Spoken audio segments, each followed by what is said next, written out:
ನಮ್ಮ ಭಾರತದ ಸ್ವಾತಂತ್ರ್ಯ ದಿನದ ಸಮಾರಂಭದಲ್ಲಿ ನಿಮ್ಮ ಪ್ರತಿಯೊಬ್ಬರಿಗೂ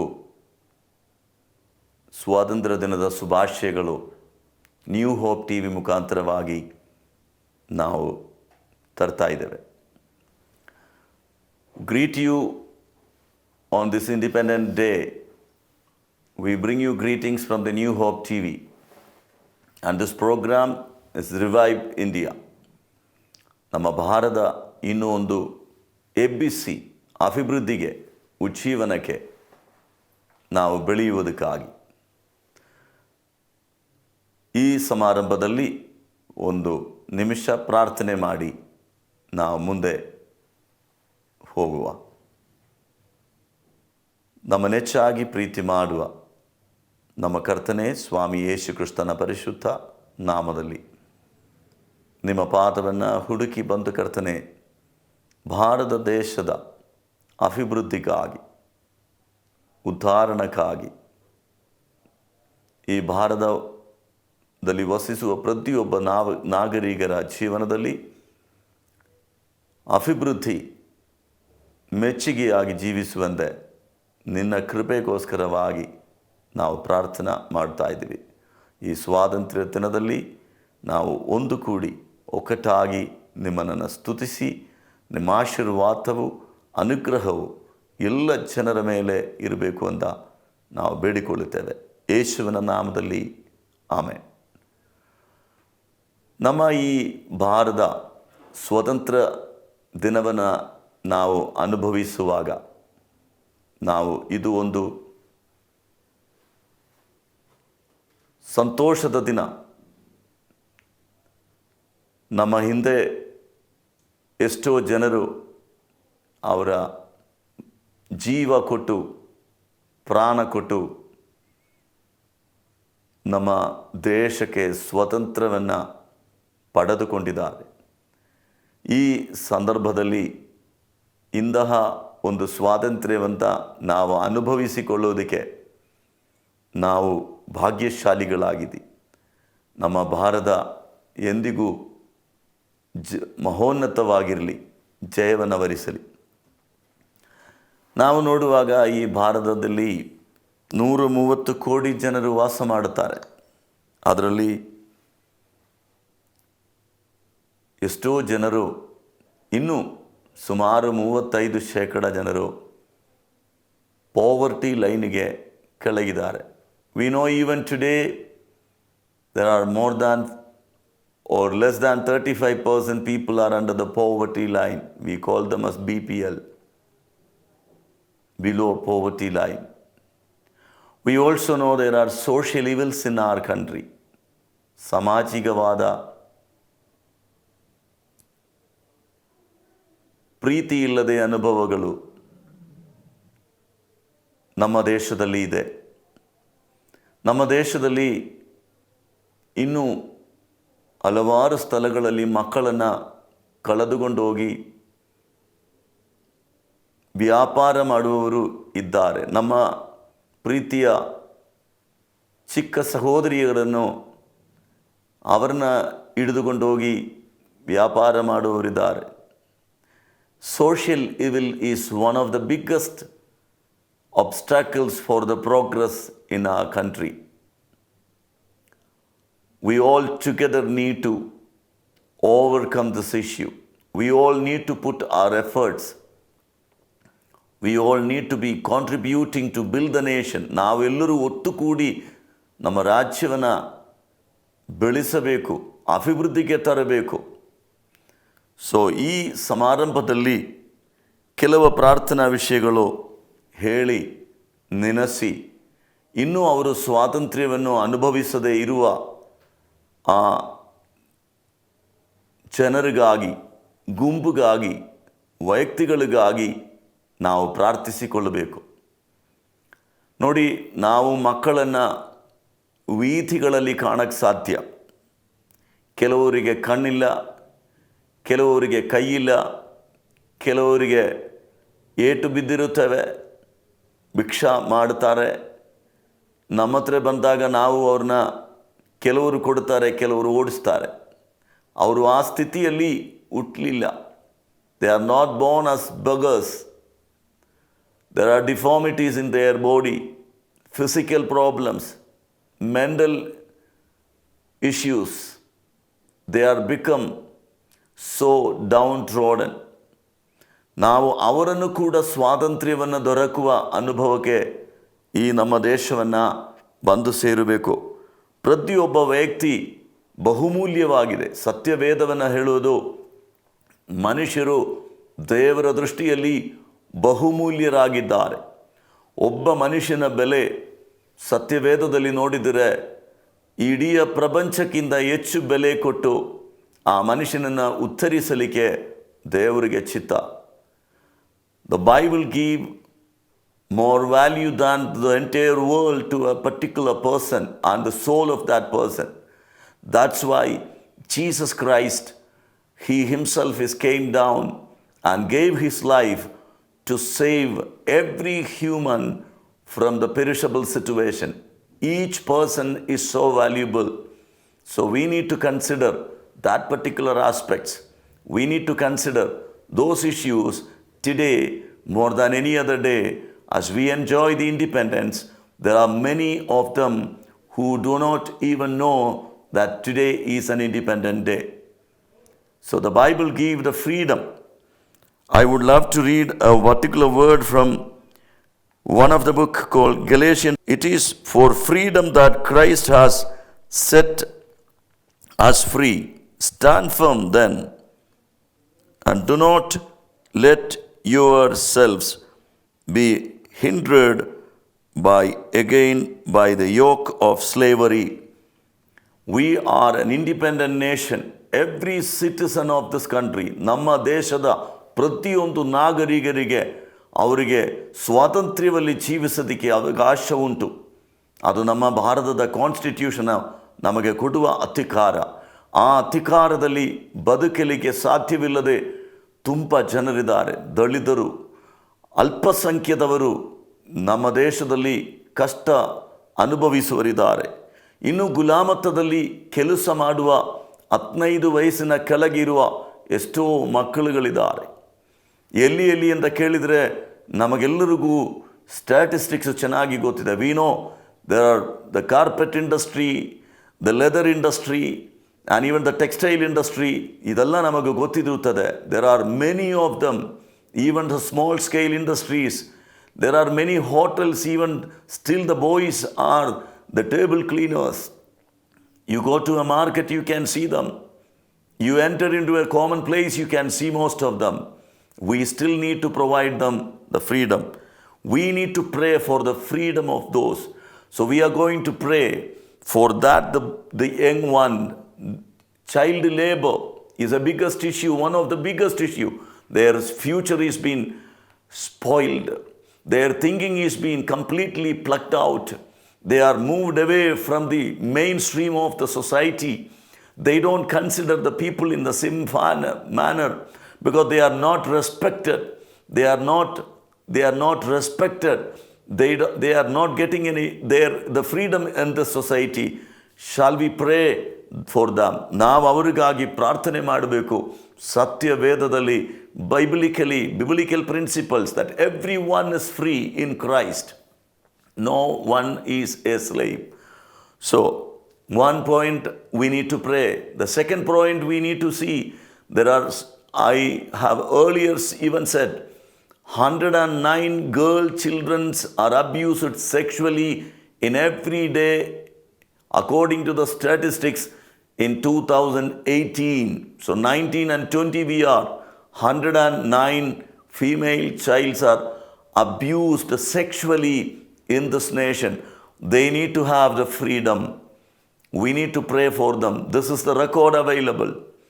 There are women, the domestic violence runs into lakhs in figures. Domestic violence is one of the biggest issue. There is no peace in the society, in the family. The husband is not equally respecting the wife. In some places, maybe rare cases, the wife is not respecting the husband. So we have social ills in our country. This social ills need to be removed for a full freedom. We need to be free by one particular person. So we have child labor, we have the children are bonded laborers. We have issues, bonded laborers. They are tied in a one particular place. They are not allowed to meet their parents. Even sometimes the parents bring them and sell into the market. So we need to pray. The Bible do not hold anybody under the slavery. Gracious Father, we thank you and praise you for all those child laborers, those bonded laborers, the children. Their future is being robbed. They have been subjected to many punishment kind of situations. Non-proper accommodation, non-proper clothing, no cleanliness. They are not aware of what is going to happen in their future in the life. Their future is being completely blackened. We pray that this day of the independence, Master, that all the young one, the children, the child laborers be set free in the name of Jesus. They set free from the slavery and the yoke of slavery and the child and bonded labor. Be them free in you, O God. Thank you for hearing us. In Jesus' name I pray. ನಾವು ನಮ್ಮ ದೇಶದಲ್ಲಿ ಇರುವ ಮಹಿಳೆಯರುಗಳಿಗಾಗಿ ಪ್ರಾರ್ಥಿಸಬೇಕು. We know there are problems in the home. Everybody is not rich. Money is not the solution for all the problems. But yet people consider money as one of the biggest thing. In Kolkata, in Mumbai, and in other cities, there are red streets. We know, we are all aware. Our society, our press reports sometimes, but that all is happened. No further actions are taken because it is the biggest issue. There are girls is stolen from home or sold by the parents or someone, and they will be brought into the red street to become prostitutes. ನಮ್ಮ ಮನೆಯಲ್ಲಿ ಇರಬೇಕಾಗಿರುವ ನಮ್ಮ ಸಹೋದರಿಗಳು, ಚಿಕ್ಕ ಯೌವನಸ್ಥ ಸ್ತ್ರೀಗಳು, ಮಹಿಳೆಯರು, ಅವರನ್ನು ದುಡ್ಡಿಗೆ ಆಸೆ, ದುರಾಸೆ ಇಟ್ಟು ಮನುಷ್ಯರು ತಂದು ಅವರು ಮೋಸವಾದ ಕಾರ್ಯಗಳಿಗೆ ವ್ಯಭಿಚಾರವನ್ನು ಮಾಡಲಿಕ್ಕೆ ಅವರನ್ನು ಮುಂಬೈಯಲ್ಲಿ ಆಗಲಿ, ಕೋಲ್ಕತ್ತಾದಲ್ಲಿ ಆಗಲಿ ಮತ್ತು ದೊಡ್ಡ ದೊಡ್ಡ ಸಿಟಿಗಳಲ್ಲಿ ಈ ವ್ಯಭಿಚಾರ ಕ್ರಿಯೆ ಮಾಡಲಿಕ್ಕೆ ಅವ್ರನ್ನ ಮಾರ್ಕೆಟಲ್ಲಿ ಮಾರುವ ನಮ್ಮ ದೇಶದಲ್ಲಿ ಅವರಿಗೆ ಸ್ವಾತಂತ್ರ್ಯ ಇಲ್ಲ. ಈ ಸ್ವಾತಂತ್ರ್ಯದ ದಿನದಲ್ಲಿ ಅಂಥದ ವ್ಯಕ್ತಿಗಳಿಗಾಗಿ ಆ ಜೀವವನ್ನು ಉಳಿಸಿಕೊಳ್ಳೋದಕ್ಕಾಗಿ ನಾವು ಪ್ರಾರ್ಥನೆ ಮಾಡೋಣ. ಯೇಸು ಕ್ರಿಸ್ತನು ಎಲ್ಲ ಮನುಷ್ಯರಿಗೂ ಗುಲಾಮತ್ವದಿಂದ ಫ್ರೀ ಮಾಡಿದ್ದಾರೆ, ಅವ್ರನ್ನ ಬಿಡುಗಡೆ ನೀಡಿದ್ದಾರೆ, ಸ್ವಾತಂತ್ರ್ಯವನ್ನು ನೀಡಿದ್ದಾರೆ. ಅವರಿಗೆ ಅವರ ಸ್ವಾತಂತ್ರ್ಯವನ್ನು ವಾಪಸ್ ದೊರಕಬೇಕು. ನಾವು ಆ ವಿಷಯಗಳಿಗಾಗಿ ಪ್ರಾರ್ಥಿಸಬೇಕು. ಇಂಥ ಸ್ತ್ರೀಯರಿಗೆ, ಮಹಿಳೆಯರಿಗೆ, ಹುಟ್ಟುವ ಮಕ್ಕಳಿಗೆ ತಂದೆ ಯಾರೆಂದು ಯಾರಿಗೂ ಗೊತ್ತಿಲ್ಲ. ಆ ಮಕ್ಕಳನ್ನು ಸಾಕೋದಕ್ಕೆ, ಬದುಕುವುದಕ್ಕೆ ಅವಕಾಶ ಇಲ್ಲಿ. ಯಾವ ಸ್ಕೂಲ್ನಲ್ಲಿ ಅವ್ರನ್ನ ಕಳಿಸೋದು, ಅವರ ಭವಿಷ್ಯ ಏನು, ಅವರೆಲ್ಲಿ ಇರುತ್ತಾರೆ, ಅವ್ರಿಗೋಸ್ಕರವಾಗಿ, ಸ್ವಾತಂತ್ರ್ಯಕ್ಕೋಸ್ಕರ ಅವ್ರನ್ನ ಬೆಳೆಸೋದಕ್ಕಾಗಿ ನಾವು ಪ್ರಾರ್ಥಿಸಬೇಕು. ನಾವು ಪ್ರಾರ್ಥನೆ ಮಾತ್ರ ಮಾಡುವುದಲ್ಲ, ಕ್ರಿಯೆಯನ್ನು ಕೂಡ ಮಾಡಬೇಕು.